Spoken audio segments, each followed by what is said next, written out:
to get a chance to talk to us about really continuing the growth he's had and coming off his best year ever to dust that in 2022. I want to turn it over to our own Stephen Decker. What up, y'all? What's up, homie? What's good? Cool. So thank you guys for having me on and letting me do this little impromptu thing. Yeah, it's been a really good year, and stuff has got off to a hot start, which is really, really exciting. And just kind of looking back through the numbers and everything like that, and just kind of seeing what it is that I am actually doing that's kind of creating the success, I kind of whittle it down to like a couple big things. Obviously, like Brian mentioned, business gifts is definitely a key thing that's popping into my business that is definitely creating some bigger orders.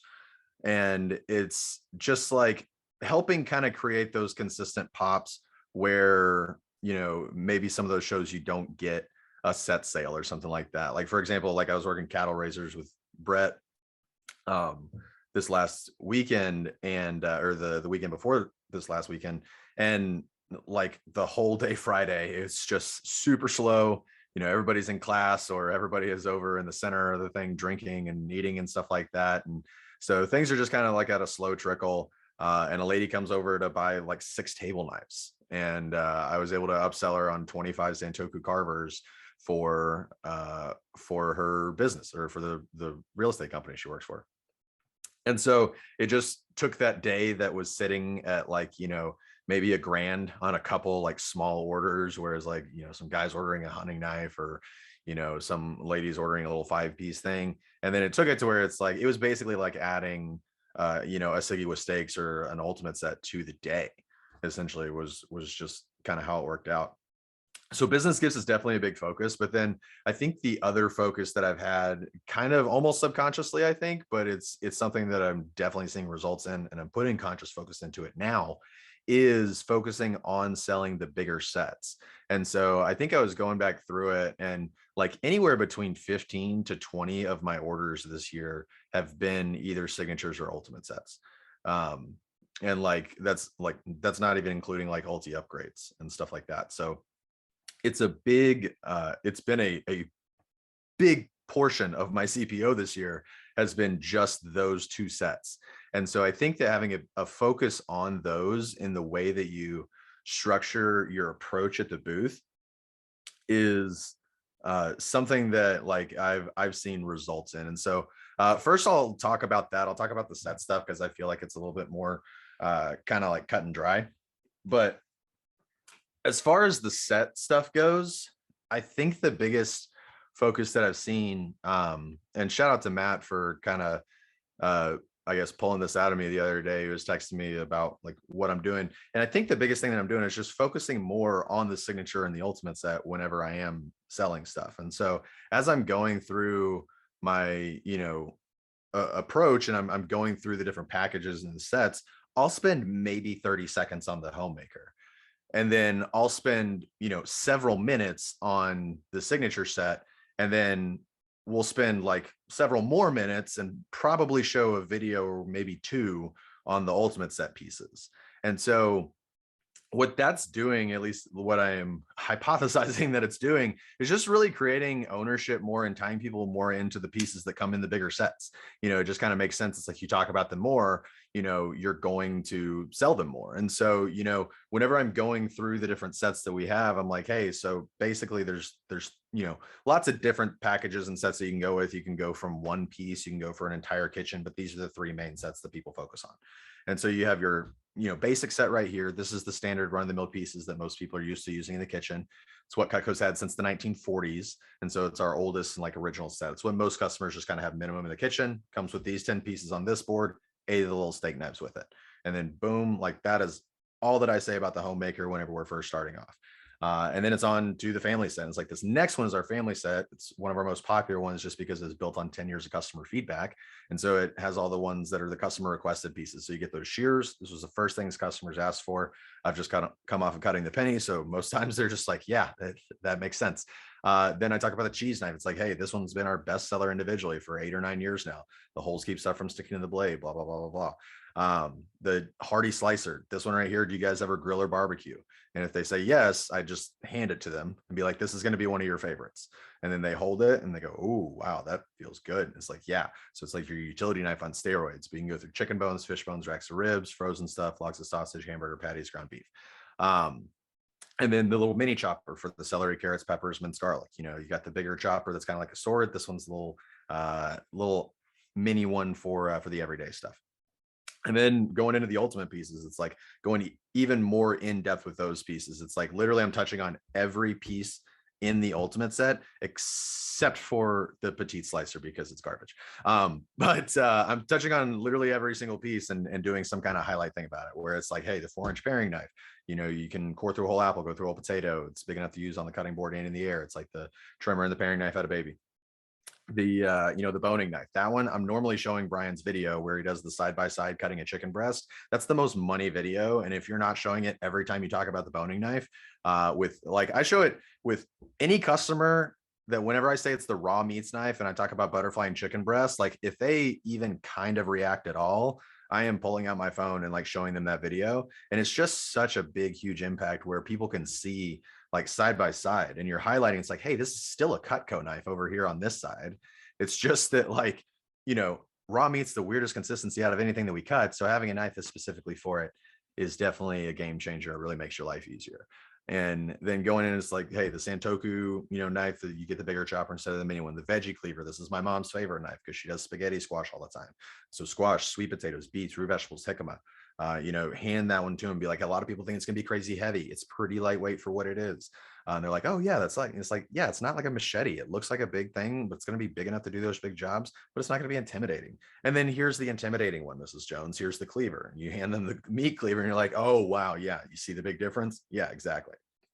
And so it's like this one right here, it's your spare tire. You're not going to use this every day, but it's nice to have it, not need it, than need it and not have it. You know, you can spatchcock a chicken, you can slice open or crack open a coconut, you can do everything in between with it. And then going in and talking about the salmon knife, you know, sometimes showing the Jason Jeffrey video where he's going through the thing, talking about shaving down a pineapple. It was funny. One of our vendor friends at Cattle Raisers actually brought in a pineapple because she didn't believe me that the salmon knife was going to cut through it. And it was really, really cool. Just like slice through the pineapple super, super easily. That was actually the first time that I had cut through a pineapple.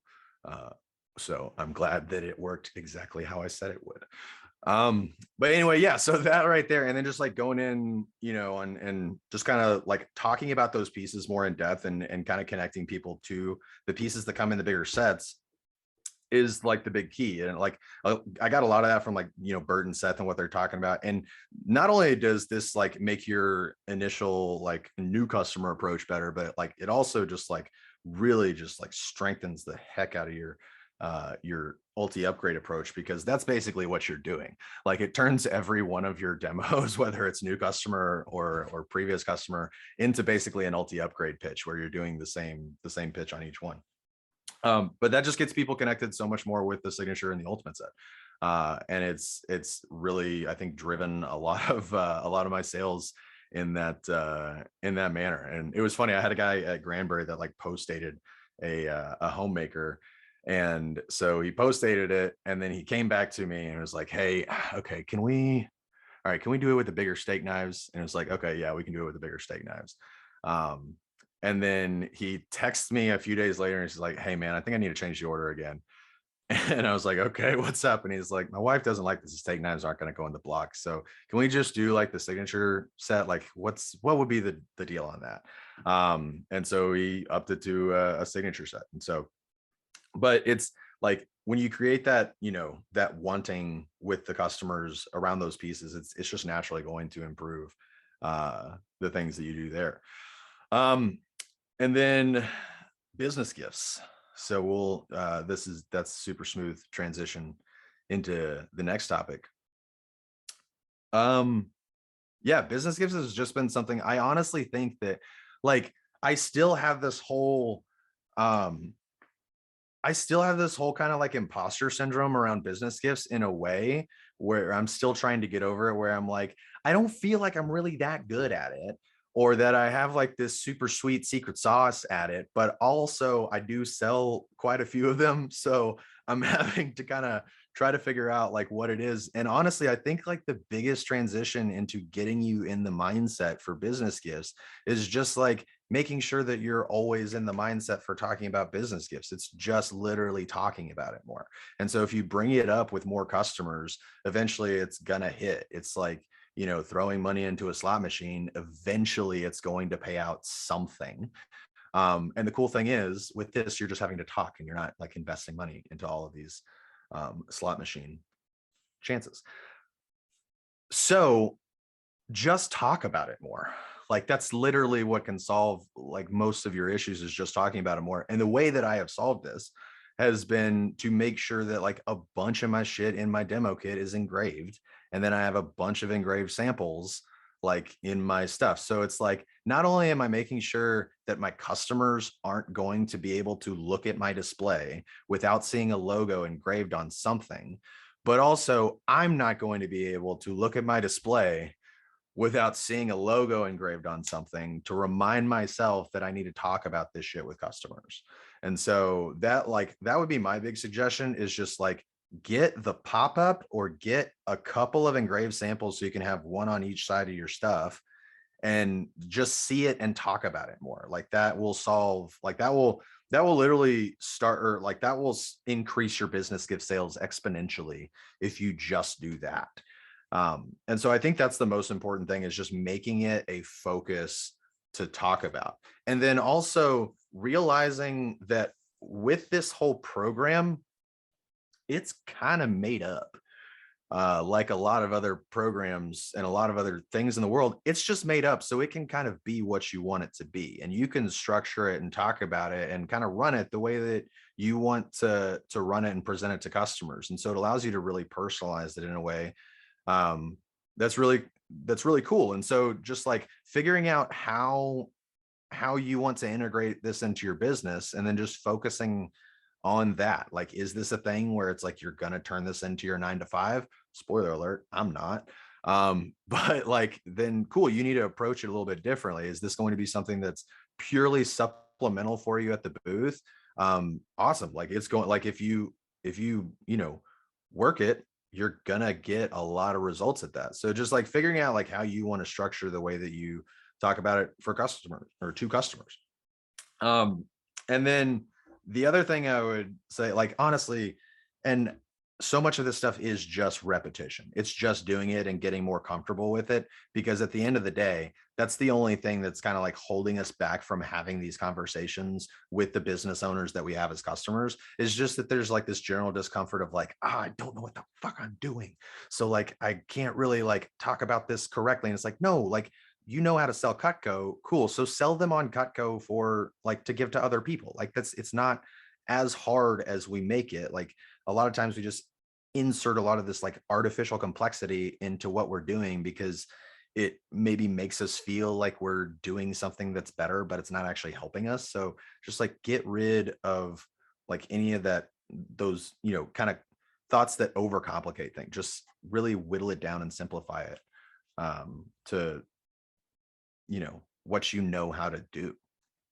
And then the other thing that I would say is just like find your ways that make it comfortable for customers. Like my favorite, like one of my easiest things to do for customers is like upselling them on their stuff with business gifts, and just use the excuse of, hey, we can make this whole thing a tax write-off. Like that's a big incentive to some people. Hey, we can bundle discount what you're doing if you wanted to get started. That way it's like your digitizing fee is paid for. Like, hey, could you find a way to use 10 gifts? Like, you can find something to do with 10 of these, whether it's giving them to partners or employees or a couple of really good old school clients, or stashing one away for whenever you have a charity auction. It's just getting creative. That's really all it is. It's just getting creative with how your customers can use these gifts. So like if you can come up for a way for them to use them, it's going to spark ideas in their head as well. So just get creative with how you're doing it, but finding a way. It's like, hey, can we get a few on here? Can we get a brass plate with your logo just so that you can see that? Can we get you like add on a pocket knife with your logo on it, or things like that? And that right there is like, it's it's a big thing where like it can add on, like, you know, even at the State Fair of Texas, it's like I had a guy that ordered an ulti with steaks, and then we added on like, I think it was like 10 petite cooks combos with his logo on it. And then he calls me back like a like a week later and is like, hey, or actually it was like a weekend later, and was like, hey, can we add on like another like 12 of those? And it's like, yeah, cool, awesome.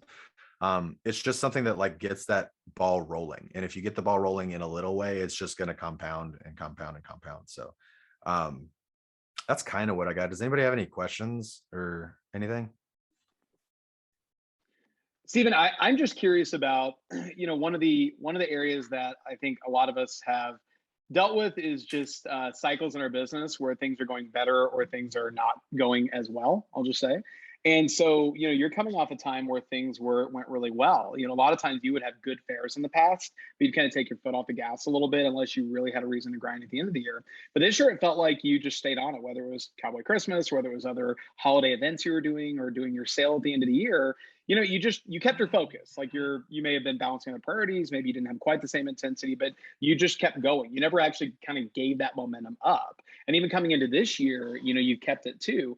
What do you feel like has just sort of led to this different outlook or different attitude or different mindset? Is there anything you can put your finger on that's kind of helped you stay the course instead of kind of, and I'm not saying you, Steven, I'm saying any of us, sometimes we get to a point where it's like, shit, I just sold 100 grand. I made a lot of money, pat myself in the back. I deserve to take a breath. And we do, but sometimes that breath accidentally becomes like a month and a half, and then we have to rebuild our momentum. So what do you think has changed in your game that's gotten you here?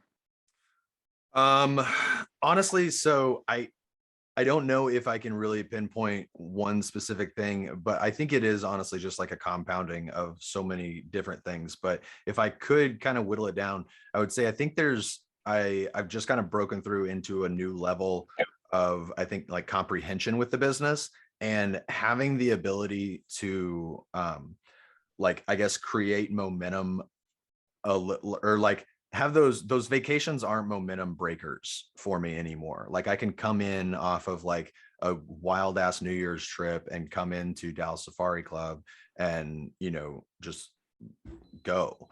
And I think like just being able to turn the Cutco switch on kind of at a moment's notice, and getting good at flipping that switch quickly is the thing, where it's like, oh, hey, now I'm in Cutco mode. It's like, okay, cool, I can turn it off a little bit. It's like, okay, cool, like now I'm in Cutco mode and I can just like do my thing. And then also I think the other another thing that's kind of contributed is just like, I just don't care as much um like about uh any of the numbers or the results, uh or any of that stuff. Like I'm not planning out any pushes. I'm not planning out like what I want to sell for a year or a summer or anything. I'm just kind of like, I'm just kind of going with it, and we're just like doing what we know how to do, um and just not worrying about the uh just not worrying about like the old bullshit that like would kind of like knock you out of the things, where it's like, no, I know how to sell Cutco. I've been doing this for 10 years. I technically have like a mastery level at this shit. So why shouldn't I do that? Like I can come into a fucking Woodward Farm show where it's like there's more people than teeth, and still knock out 10 grand for a weekend. Um, and yeah, it's like, I think my worst show is cattle raisers. And it's like, what? So it's been wild, but like it has just been a thing of just kind of like really not caring, and carrying that energy over to like how I interact with customers, where it's like, I mean, if you don't buy this shit, I don't care. Like I'm not gonna let you like I'm not going to emotionally attach myself to you buying this. Like that's dumb. Like and also I'm going to be like, I'm going to bring um like I'm going to bring an energy and a vibe at my booth of like just like just honesty and like just authenticity. It's like just be real with me and I'll be real with you. Like if some customer gives me a bullshit excuse, like I'll call them on it like in a fun way. And it's like, oh, cool. Like you're gonna be back. I know what that means. I'm never going to see you again. And they're like, no, no, no. I'm like, no, no, no, no. I've been doing, I know I'm never gonna see you again. It's okay. Like you can just tell me no. Like it's totally fine. But like just having the vibe with customers where it's like just don't like there's just no bullshit here. Like we're just not doing that. And and like if you're not going to buy from me, there are literally hundreds of other people right behind you that are going to buy from me. And so like whatever. So I love that so much, Stephen. I'm just laughing a little bit because me and Roger in Canton this month, I had a great time working with him, but it was just kind of a weird month, like sales wise. Normally Canton is like it's one of my bread and butters. It is for Roger too. I bet me, Roger, probably Calvin, maybe Coyote have sold more in Canton in the last couple of years than a lot of state The fair rest of us spinners. combined. You might be right. You might be right. Yeah. And it was just one of those. Like the first 7 hours in the day, I was at a paring knife for cash. And I was just laughing. I'm like, I mean, it just is. Sometimes it just is. But it definitely gave us a chance to kind of laugh a little bit. And I'm like, is it me? And he's like, is it me? And I'm like, is it us? We're like, no, it's just Like, it is what it is. Sometimes it just happens. But we literally had that conversation where I was like, you know what? My stress level is a lot lower now, and I almost feel more self-actualized a little bit, where it's like I can choose not to always ride the wave.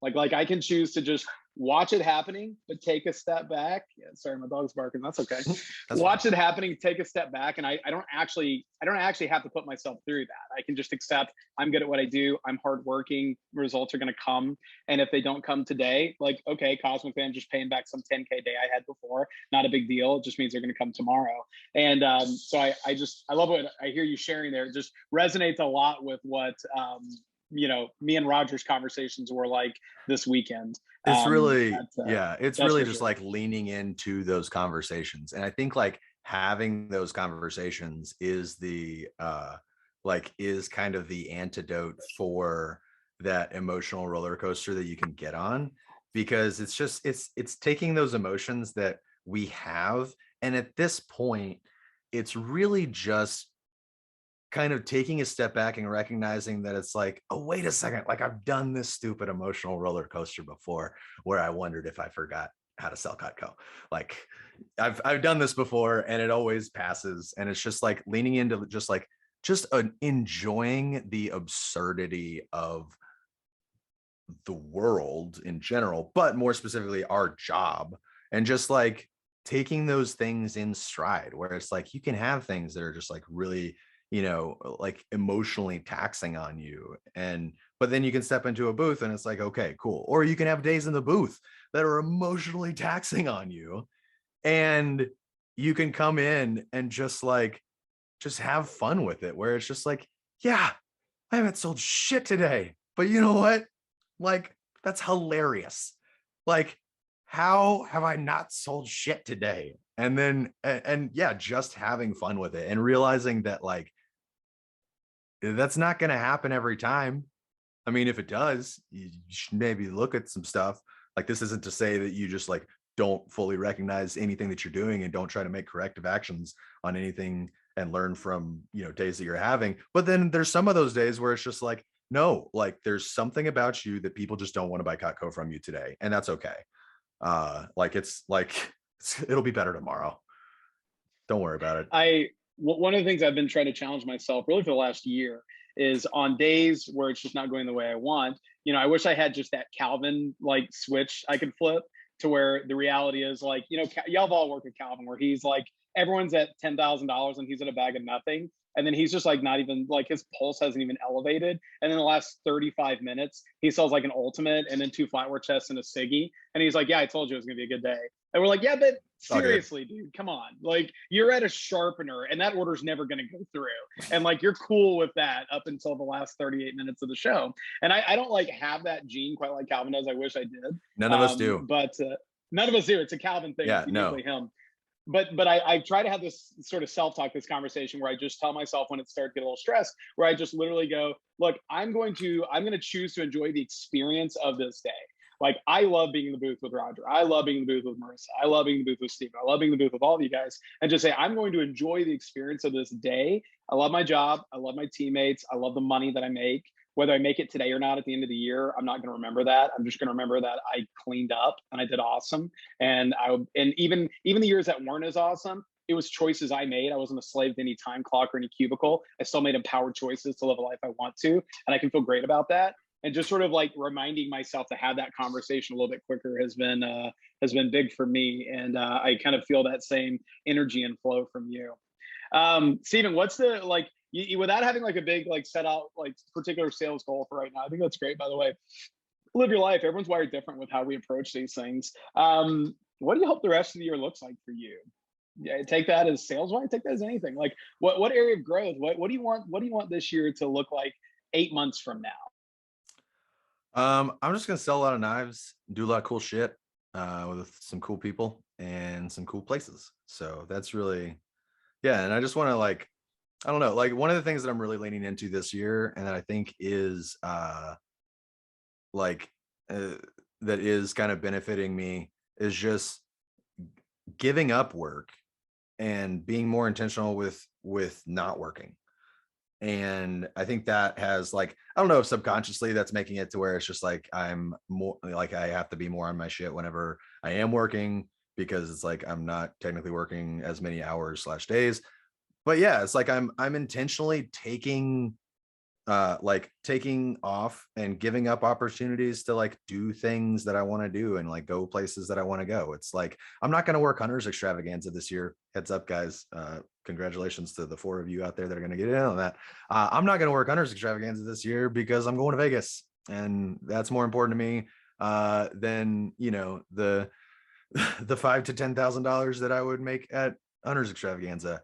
And that's cool. Like, and I think what really internalized that for me this year was working OU Texas Day. And it's such a day that, like, can be filled with so much CPO, but, like, every time that I walked out of the building to refill my tea, and I would hear just, like, the roar of the stadium, like, right there, and just know that I wasn't in there. And then also the fact that it was just one of the most, it was the biggest comeback in rivalry history, and just an amazing game. Like, I'm not going to miss that game anymore. Like, I'm cool with giving up, you know, I'm cool with giving up the Cutco kitchen that I sold on that day for going to that game and having that experience. And so, like, that vibe has just been one that I'm, like, leaning into more now, where it's like, no, I can't, I'm sorry, I can't work that weekend. I got shit to do. I feel that, by the way. And I will tell you, as you know, over the last really 2 years, I've tried to slowly, tune the way that I'm working just with the kids. I work so many weekends, and there's a lot of shows I don't work Sundays. And it's not because I don't like working Sundays. A lot of times Sundays are some of my best sales days, and I'll still work them at certain shows or when I need to, of course. But it's a lifestyle choice, and I'll take a lesser day on a Friday and give up a Sunday, which has longer hours and better attendance and usually better sales, just to kind of add that balance to my course. But I've been able to do that because I spent years sacrificing and working a lot. So I built up my customer base, I built up my skill set, and you've done the same thing. A lot of us have. So I think that's awesome. There's one last thing I wanted to touch on really quick, and then if anyone has any Q&A, we can do that. You talked about just authenticity and just, like, being straight with customers, but also, like, in a really, really fun and present way. And that kind of takes me back at the State Fair retreat, the Dangerfield retreat we did this last year. I did a talk on rapport, and I think it was just one more talk in the course of our itineraries or agendas. But I've had a lot of feedback from other coordinators and other teams from that one talk, more than my talks usually get. And one of the things I talked about there is just knowing your professional identity. Like, what do you want customers to experience from you? And for me, it's warmth and competency. Like, that's my two things. Like, I want to be friendly and warm, so I seem approachable, and they like the idea of doing business with me. But also competent, because I don't just want to be someone that they like, but that's it. Like I like a lot of people. Doesn't mean I'm going to buy from them. Doesn't mean I trust them with my money or I believe what they're telling me. Sometimes they're just fun. So warmth and competence are my two things. And I don't think it has to be as simple as that. I don't think you have to distill it down to like, hey, here's two words that define what I want you to experience in your time with me. But I think just having a focus and an intentionality on what is your professional identity. And I really feel like yours, Stephen, has crystallized a lot more in the last 18 months. I don't honestly know that you're any better a salesperson than you were 2 years ago. Like, you were great then, you're great now. You're certainly more mature and more refined in it. But I think the biggest changes have just been in you, and like your confidence, your composure, your manner of speech, your way of working with people, much more so than just strictly your script knowledge, even though your script knowledge has, of course, improved, and the scripts have improved too, for that matter. So I love that you kind of touched on that, just like having a better sense of self, and not being afraid to really work with customers on that sort of fun but authentic and direct level. So I love you touched on that. I don't know if you have anything to add on to that, but that was a great little point. I don't want to go flying by unnoted. Yeah, that's one thing that, like, I think it's definitely been more of a subconscious thing for me over the last several years of just kind of building my brand. But it really has been just, I get like really leaning into just who I am as a person. If I was distilling my brand, or what I want customers to come away from me, is just like someone who's going to solve problems, and like someone that they're going to have fun with. And it's like, and like, those are the, if I had to distill it down to two, it's like, I want it to be those two. It's like, hey, I'm the fun guy that can solve problems. And so that's really what it is. And then also just, but like, I do think that there has been or there is something to say about just kind of like my persona is like the knife dude. Like, and it's so funny, like how customers will comment on that. It's like, oh, you're the knife dude, like, all hip and cool and just like chill and laid back. And it's like, yeah, this is a ridiculous job that we have. Okay. This is a stupid job that like shouldn't really, I mean, I don't know if it shouldn't be, but it's like, it doesn't make sense in if you just think about it. It's like, like, what? Okay. But anyway, but lean into that ridiculousness. It's like, hey, this is a stupid job, which means like I get to like be stupid sometimes, and I get to have fun, and I get to like, do things that I like I get to build this how I want to build it, and have my customers have the relationship with me that I want them to have. And so it's a fun thing that I don't think I've been super conscious of. So thanks for bringing it to the consciousness. It's awesome, man. I love that. I love that. One of my favorite things to tell my customers, it's always a joke towards the end, but I always tell them like, hey, look, I'm in this for the long haul. I'm your guy going forward. Once your resume says 20 years of knife sales, I'm not going anywhere. Who would take me?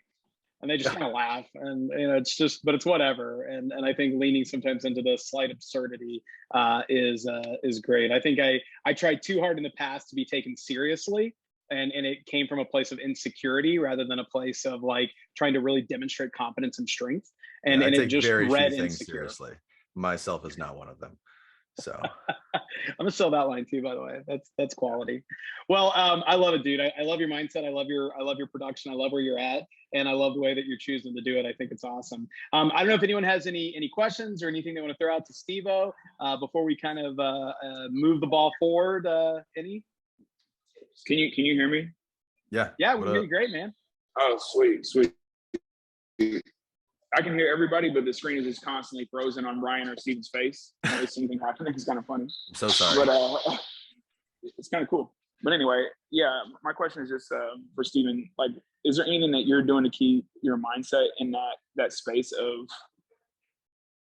I don't know what the right term is. Like, I don't know, the positivity or just the even keel that you're bringing to the booth like that. Like every time you're working. Is there anything that even, I don't know exactly what you're doing, or just anything that is helping with just, I don't know. This talk resonated with me a lot. So I don't know. Is there anything that you're doing that's helping you keep whatever you're doing going?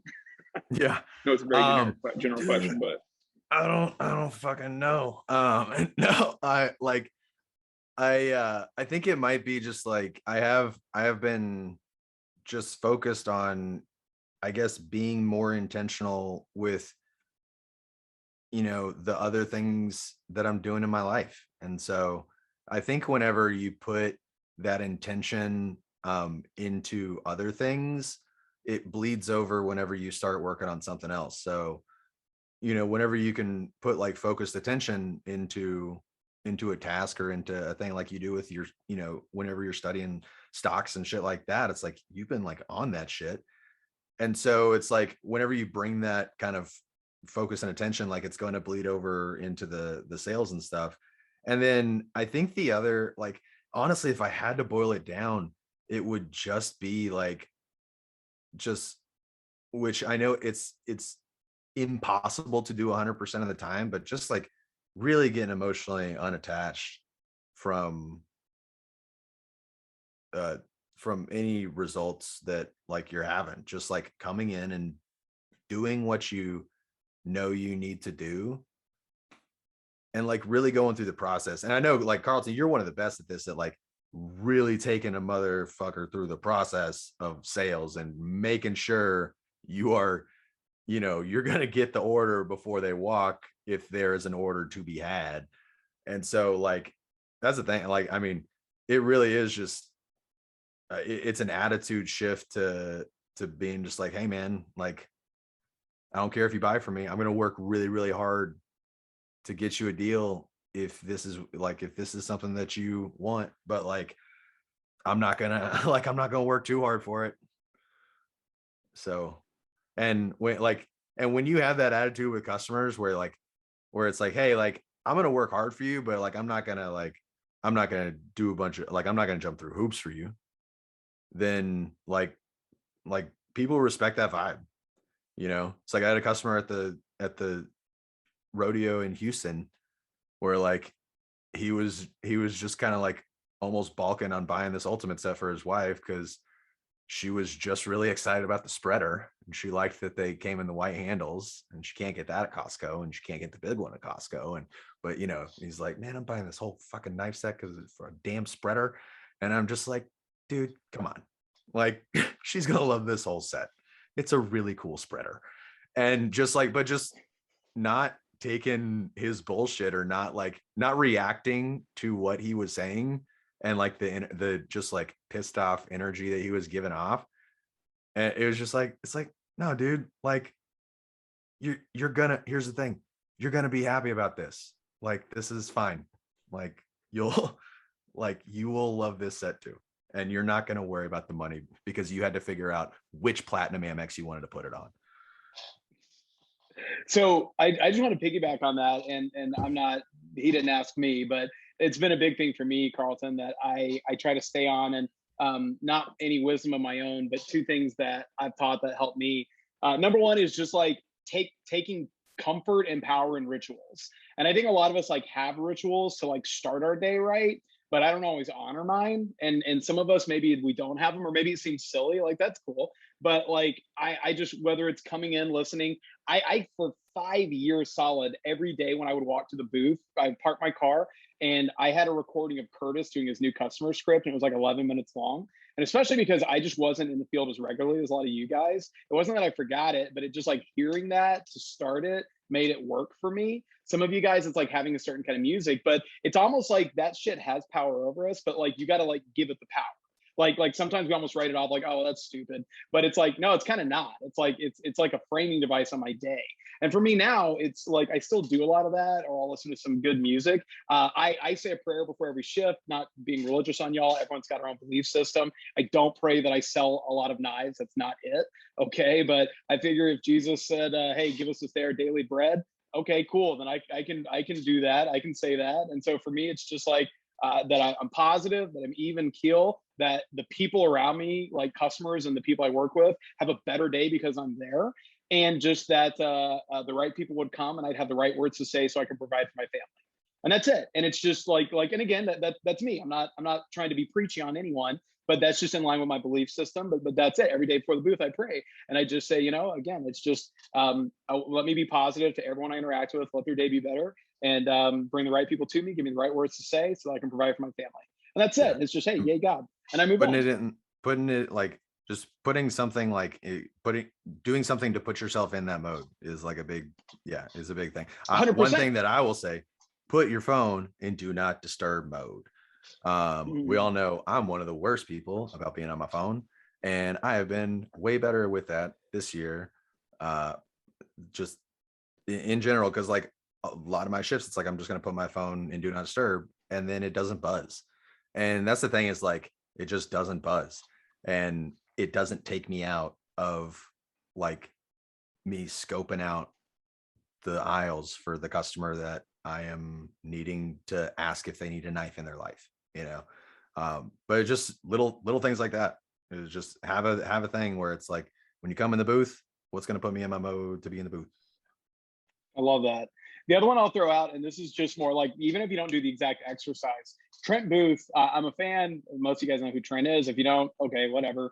You jump on Vector Connect, you'll see him. But Trent Booth, used to do a lot of like personal coaching. Nowadays, time-wise, he doesn't do as much. But one of the things he would require from people before he'd be willing to take them on as a coaching client is this. He would talk about just like regulating your emotions and just emotional awareness.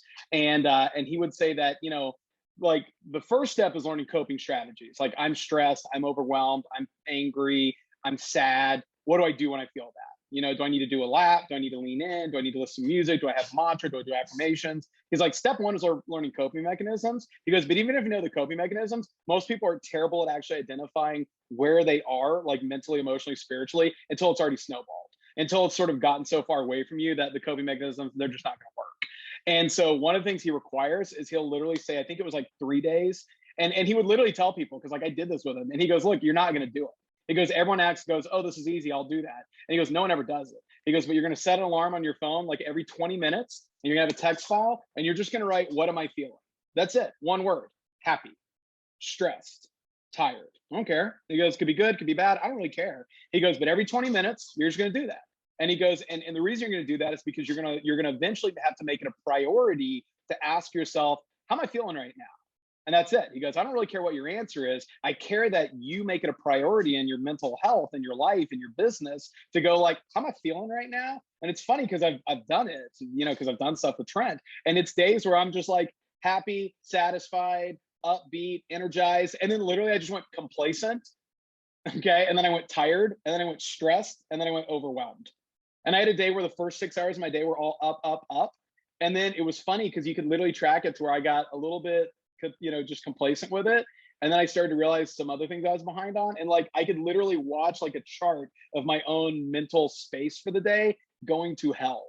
And again, I'm not saying that needs to be anyone's like attitude. I don't think anyone necessarily has to do that activity, but I love the idea of like prioritizing and making it, and it's something that actually matters to you, to ask yourself, like, where am I at right now? And like take my own temperature. Because if you catch some of that stuff before it gets too far away from you, then the mantras, then the support, then everything helps. But if you wait too long, then it just, even stuff that's good it's not helpful anymore. Like if I can catch it and I'm not feeling it, and Steven or Matt says the right thing to me and they kind of build me up, like that's great. But if it gets way too far and they try to build me up, I'm more angry at them trying to build me up. Not because it's their fault. And then I'm mad at myself that I can't express some freaking gratitude that these people, like these brothers in arms, want to build me up. I'm just mad at them, and I'm more mad at me, and everything sucks. So for what it's worth, I found it to be a really helpful exercise. Is just going, it matters how I feel, it matters where I'm at, it matters what my state and my flow is, and my vibes and my energy. And so like trying to take my own temperature more often in the day. For what it's worth, that was something Trent passed on to me that I found to be real helpful. I love it. Well, guys, that was a great question, Carlton. Like that's a meeting right there. Like your question, that's a whole damn meeting we could do, and I would actually love to have that meeting sometime. Anyone else got anything you would throw out to Steve-O? It's cool if you do. It's cool if you don't.